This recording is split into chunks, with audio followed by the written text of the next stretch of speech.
ready to get a deeper, more powerful view of your store's traffic than Shopify alone can provide. You need Google Analytics 4. I'll show you the simplest way to install it. Welcome back to Guide with Samuel.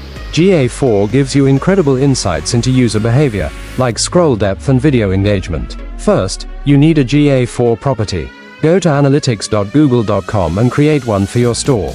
You'll get a measurement ID that starts with G. Then, in your Shopify admin, go to Settings, Apps and Sales Channels. Click Google and YouTube and connect your account. Paste the measurement ID when prompted. Shopify handles the rest of the code installation. A crucial pro tip: enable enhanced e-commerce tracking in your GA4 setup. This is critical. It lets you see the entire customer journey, product views, add to carts, and purchases inside Google Analytics, so you can track your full sales funnel. And just like that, you've unlocked a professional-grade analytics tool for free. GA4 is your window into the why behind your customers' actions. What's the first user behavior you want to track with GA4? For your final question, subscribe for our next video on how to set up conversion tracking. Thanks for watching.